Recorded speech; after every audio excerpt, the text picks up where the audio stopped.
आईने आपल्या मुलांसाठी केली जाणारी मोठी पंचमीची सेवा म्हणजे ललिता पंचमी। ही पंचमी नवरात्रीच्या 5व्या दिवशी येत असते। तर बघा, ललिता पंचमी दिवशी काय करायचे आहे मुलांच्या सेवा, मुलांच्यासाठी कोणतं पठण करायचंय किंवा मुलांच्या जिभेवर कोणता मंत्र लिहायचा आहे, त्याने जिभेवर सरस्वती साक्षात वास करेल।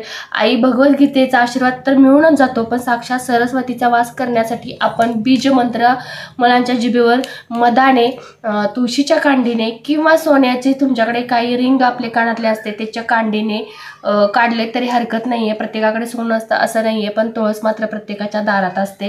तेव्हा जिभेला मुलांना अशा पद्धतीने जीभ बाहेर काढायला लावायची आणि त्याच्यावर आई ह्या स्वरूपात बघा, तुम्हाला उलटा दिसत असेल, एडक्याचा ह्या स्वरूपात आई काढायचा मुलांच्या जिभेवर।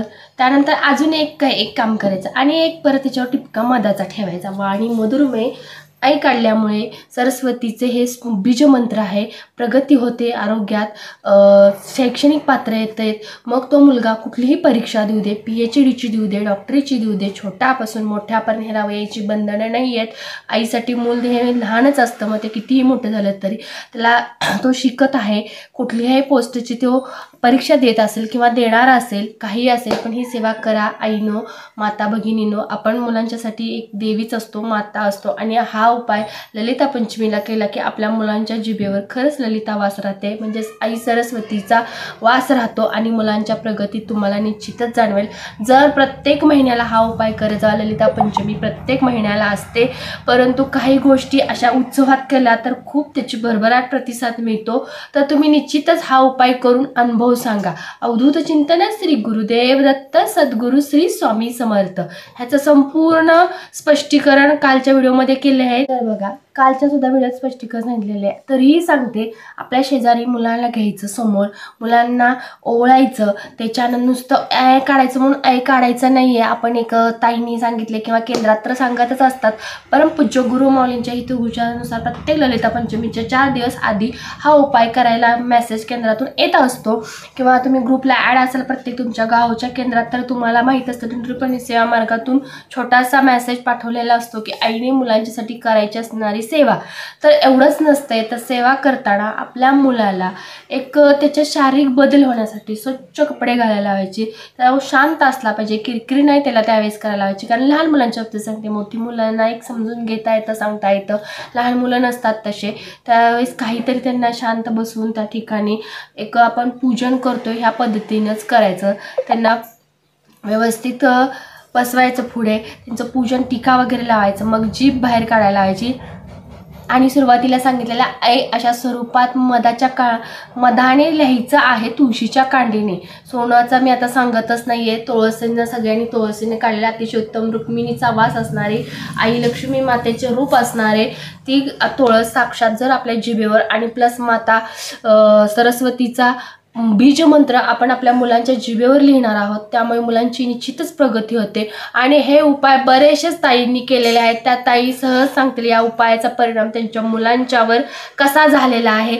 छोटासाच बीज मंत्रभर मोठे काम करतो, ते ललिता पंचमीलाच का करावा, बरेचसेच ताईंचे प्रश्न आलेले असतात। तर ललिता पंचमी साक्षात साई सरस्वतीचे रूप आहे, त्या दिवशी आपण तिची सेवा केली, कारण ती मुलांच्यासाठीच प्राधान्य जास्त असतं, त्यामुळे मुलांच्यासाठी ही सेवा खूप उच्च कोटीची मानली जाते। आपण आपल्या मुलांच्यासाठी काही मुलाच्या नात्याचा काळ असतो, दिवस असतो ललिता पंचमी, ललिता सहस्त्रनामावली त्या दिवशी आपल्या मुलाला बाजूला घेऊन पठण करा। ज्या मुलाला वाचता येतं, ज्या मुलीला वाचता येतं तिला वाचायला लावा, ज्या मुलांना वाचता येत नाही त्यांना मांडीवर घेऊन आपण हे पठण करा। साक्षात त्यांच्या शरीरमय रूपी आई ललिता देवी म्हणजे सरस्वती मातेचा आशीर्वाद मिळतो आणि आपण त्यांच्यासाठी जी काही सेवा केलेली जाते, करत असतो, ते त्यांच्या पाठीशी उभे राहते आणि खरंच त्यांच्यात बदल दिसतो। एखाद्या मुलांची बुद्धी ढळ असते, आई वडील म्हणतात बघा काही आम्ही करू शकत नाही, आता त्याची बुद्धीच तशी आहे। हे तुमच्या म्हणण्याचा उपाय नाहीये, खूप उपाय असतात, तुम्ही आजमावून तर बघा। आपल्याला खर्च नाही करायचा, मध आपल्या मुलांसाठी आणू शकतोय ना, आता मध छोटीशी बाटली 26 रुपयाला आहे, तेवढीशी आणा, 2-3 महिने जात आहेत, त्यामुळे त्याचा इफेक्ट काहीच नाहीये बघा। तुम्ही कोणतेही आणू शकताय मार्केटमधून, त्याला महत्त्व नाही आहे. मध त्या दिवशी लागतो ह्या मुलांच्या जिभेसाठी, तेवढ्यासाठी फक्त आणायचा. तो मंत्र म्हणा, बाकीच्या सेवा पण करा, काहीतरी सहस्त्रनाम 24 वेळा मुलांच्या डोक्यावर हात ठेवून म्हणा. त्याच्यानंतर गणपती अथर्व शीर्ष मांडीवर घेऊन म्हणा. सरस्वती स्तोत्राचं पठण करा त्या दिवशी. एक नुसतं आई काढून ह्या सेवा होत नाही आहे, तर बाकीच्या पण सेवा केल्यानंतर आपल्या मुलांना खरंच आई सरस्वतीचा, गणपती बाप्पांचा आशीर्वाद मिळतो. त्यांच्या बुद्धीत वाढ होते, स्मरणशक्ती हळूहळू वाढल्यासारखी दिसते, मुलांच्यात बदल जाणवतो. मुलं चिडचिड करतात ते कम प्रमाणात येतं, मुलं अभ्यासाला लागतात, बरेचसेच बदल दिसतात. आणि खरंच स्वामी सेवेकरी आपण मग केंद्रात जाऊन आपले उपाय आलेले अनुभव सांगतो. ते खूप आनंद वाटतं की खरंच ह्या उपायाने, ह्या रिझल्टने माझ्या ताईंना, दादांना, दादांच्या मुलांना खूपच प्रभाव पडलेला आहे. तर निश्चितच तुम्हीही आजमावून बघा. नवीन सेवेकरी हात डगमगू नका.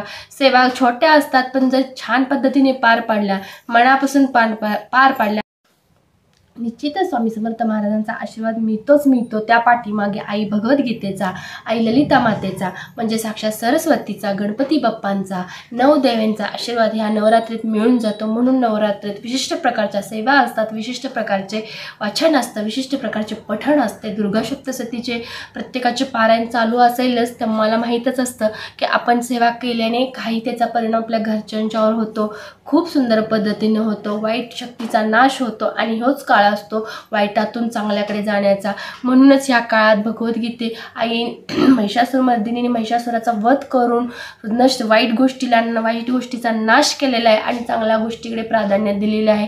त्यासाठी म्हणूनच आपल्या घरातील वाईट निगेटिव्हिटी शक्तीचा नाश करायचा आहे. आपल्या मुलांच्या बाबतीत काही गोष्टीचा निर्णय घेतो आपण बाकीचा, त्या पद्धतीने जर छोट्या छोट्या सेवा केल्या, त्यांच्यासाठी वेळ दिला, नुसतं खाणं पिणं त्यांच्या आवडीचं करून चालत नाही आहे, तर बाकीच्या गोष्टीसुद्धा करायला हव्यात. त्यासाठी वेळ द्या. आपल्या मुलांना समजून सांगा 4 गोष्टी. 5वी 6वी पासून मुलांना सगळं काही कळतं, त्यांना त्यांच्याशी शेअर करा, बोला ह्या गोष्टी आणि त्यांच्याकडून करून घ्यायचा प्रयत्न करा. ह्या मार्गात त्यांना आणायचा प्रयत्न करा. शैक्षणिक सोडून त्यांना दुसरा वेळ असतो, त्यातून जरी 10-15 मिनटं महाराजांच्या सेवेसाठी दिले तर भलं त्यांचंच होणार आहे. त्यांच्या दृष्टिकोनातून पुढचं करिअर, त्यांचं पुढचं काही स्ट्रगल, सगळ्या गोष्टी हे महाराज बनवणार आहेत. स्वतः महाराज त्यांच्या आयुष्यात येणार आहेत. ह्यासाठी आईवडिलांनी भाग पाडलं पाहिजे. आईवडिलांनी त्यांना दिलं पाहिजे, जितकं देता येईल तेवढं दिलं पाहिजे. त्यासाठी तुम्ही प्रयत्न केला पाहिजे. नुसतं मी म्हटलं ना आई हा शब्द ललिता पंचमीला केला म्हणजे तुमचं कार्य सफल होत नाही आहे. त्या पाठीमागे बरेचसेच कार्य असतं, त्या पाठीमागे बरेचशाच गोष्टी असतात. त्या तुम्ही करता का एवढं लक्षात ठेवा आणि ह्या गोष्टी करा. तर तुम्हाला ह्या व्हिडिओमार्फत मला काय सांगायचं हे लक्षात आले असेल. असो, सांगितलेली सेवा स्वामी समर्थ महाराजांच्या रुजू करते आणि आजचा व्हिडिओ इथं